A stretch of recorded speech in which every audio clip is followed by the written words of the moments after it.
What is going on, everybody? My name is Japes. Welcome to another FIFA 14 gameplay commentary. Today, I'm going to be doing a little bit of head-to-head versus Mr. Al Reed. Now, for those of you guys that don't know who Al is, I will leave his Twitter down in the description of this video. He is an employee at EA. He works, doing stuff with the community. So he was there at the event with us. He offered me a game. I accepted.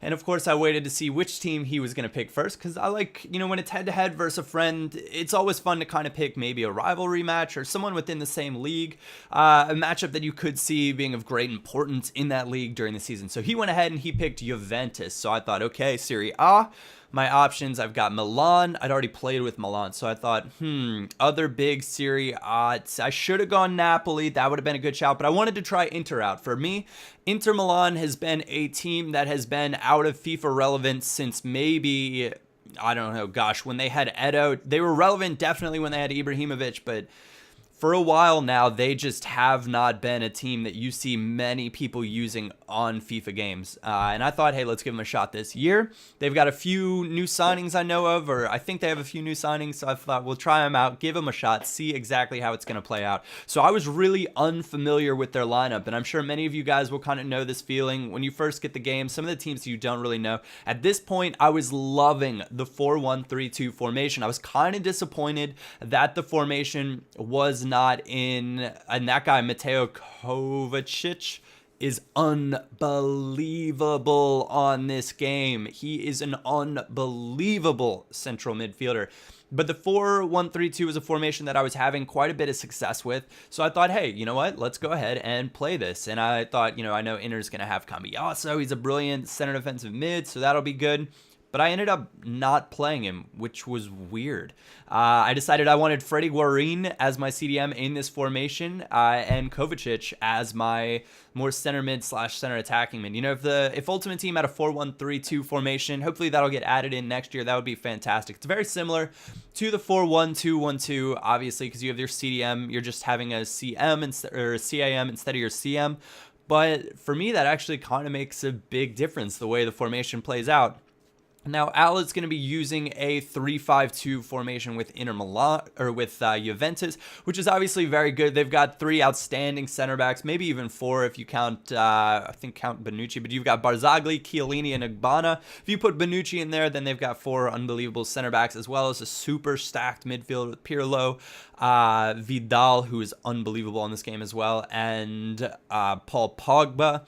And then their attack sometimes can leave you wanting a little bit more, but maybe not in real life because Fernando Llorente is actually quite a good player.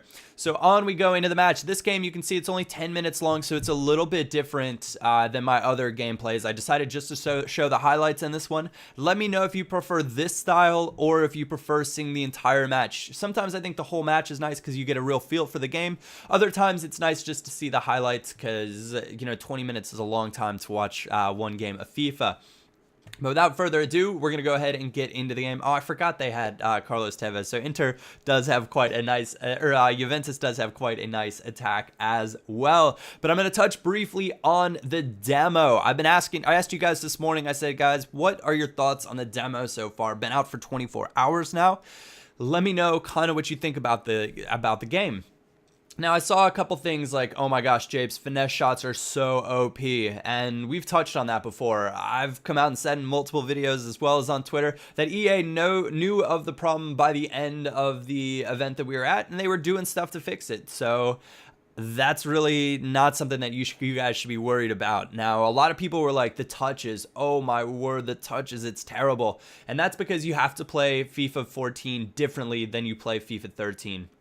In 14, you cannot just hold down sprint at all times and then use the left trigger to save yourself. Now, I was definitely guilty of doing this in 13. It's one of those things that I guess I kind of took for granted as how easy it was. But if you think about it, in real football, in real life, a player going 90 miles per hour, obviously not 90 miles per hour, but for the sake of this example, 90 miles per hour on a sprint and then just instantly changing directions, it just never happens. So they're also not going to be able to keep control, except for maybe your world elite players, your Ronaldo, your Messi. Then if you're sprinting, you'll be able to keep control. I'm going to upload a video on one of the the skill games that actually kind of made the learning curve a little bit better for me with dribbling. So if you guys are struggling that when the first game drops and comes out, maybe an early release or whatnot, have a play at some of the skill games. It really actually does help this year with the learning curve between 13 and 14. And this game, and I was talking to one of my buddies, and he said this game, for anybody that's played, quite a bit of real football in real life, they are going to love this game because the pace of the game feels very much more realistic. And I would agree with that for the most part. Now, some people said, the game feels kind of clunky. That's just because of the way the touches now work in the sprinting. And a lot of people commented and realized it and said, hey, you actually have to do a lot more build-up play this year, which is fantastic. But it also can be frustrating because you'll do all this build-up play, you'll get a shot, and then you won't score. And you're like, oh my God, am I ever going to score? This is starting to get ridiculous, just like the scoreline in this game. Sorry, Al, but this game had to be posted. And it's largely because of this sequence and this goal right here. You're going to see Nagatomo out wide. Nagatomo was a left mid. This is Kovacic. Just a fantastic player, 19-year-old Croatian. I was very unfamiliar with him until playing this game. Lovely little scissor kick there from Milito to put it away after a nod back from Palacio. And I was unfamiliar with him, but he's definitely a player I'm going to be looking to pick up on Ultimate Team. Just a joy to use in head-to-head, and I can only imagine that with the way stats get boosted in Ultimate Team, he will be even better. So I touched on it before too. Serie A, definitely a league to look out for, I think, in Ultimate Team this year. A lot of quality players in that league. Nice little over-the-top ball. Ricky Alvarez had to try it. I had to try it. Sometimes you just got to do your best to put it away. But a lot of your concerns that you guys had with the demo are things that I think EA have already addressed. Some people said corners are so broken, so overpowered. I know EA had mentioned something along the lines of, yep, we're taking a look at that as well, and we'll do our best to make sure that's sorted. That little chip shot right there from Nagatomo, if I charged it up just a little bit more, it probably would have made its way into the goal. But that is a very rewarding goal to score in FIFA when you actually chip the keeper like that, because it's a very realistic goal. You see that happen maybe not quite frequently, but when it does happen, it's a joy to watch in real life as well. And so getting one of those in on FIFA is just fantastic. So you can see we're up 3-0 at the break. Always nice to stick one to EA staff members when it comes to a game of FIFA and say, hey, I know that you've had the game for a while, but we can still hold our own, us YouTubers, us normal guys out there playing the game. And I don't think EA ever would doubt that for a second either. You can see 2 shots for him, 9 shots for me, 7 on target. Possession sometimes can be a little bit difficult to keep in this game.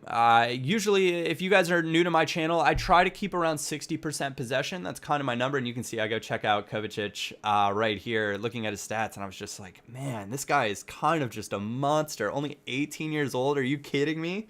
And so I was kind of pumped to discover that, because if I do a career mode series this year, guess who I'm going to be going after? That man right there. But Inter, as a whole, their team is just very well-rounded. Milito's still an 83 striker. He's got fantastic finishing. Palacio is a very clever little player up front. And then on the wings, I used Nagatomo, who's been moved up to a left mid because Inter's default formation, much like Juventus, is a 3-back formation with 3 center backs, and then their outside, quote-unquote outside backs, are actually considered to be mids, even though they have more defensive responsibilities. It's kind of the way the Serie A plays out. But I used Nagatomo as a left mid, very pacey player, got forward, got back with no problem. I'm using Jonathan, I think, as my right back, and I can't remember who my other left back is. I don't know why it's slipped my mind at this point in time, but as a whole, just a very, very well-rounded unit. Not many glaring weaknesses. They've got Juan Jesus, who is in my 25 best players under that 85 rating. I found him to be an exceptionally strong center back. I know some people have said he just kind of stands there and watches in the beta, and he just really wasn't that stellar. For me, he was all over the place. Fantastic in a 3-back on Ultimate Team, fantastic in a 2-back on head-to-head. So he's definitely a player that I would look out for if I were you. And of course, Inter has Freddie Guarin as well, who for many FIFAs now is one of the most well-rounded midfielders in the game. And when I say well-rounded, we've got Pereira out as our left back. And that's just a nice little passing move as well. Nagatomo sliding in free. If only his finishing wasn't terrible, but when you knock it across to Milito and a diving header fail. But Guarin, for many FIFAs now, is just one of the most well-rounded midfielders with, on at least his Ultimate Team card, just about every stat he has is around 80, which means that you can put him just about anywhere you want. He will be fantastic for you. Anyways, guys, that is how we're going to close out this video. I hope you did enjoy this head-to-head gameplay. Inter Milan versus Juventus. Kind of sticking one to the EA staff for you guys. But if you guys did enjoy it, a like or thumbs up is always greatly appreciated. Make sure to click subscribe to my channel so that you do not miss out on any of my FIFA 14 content. Let me know about your thoughts on the demo in the comment section down below. Other than that, my name is Japes, and I will catch you all next time.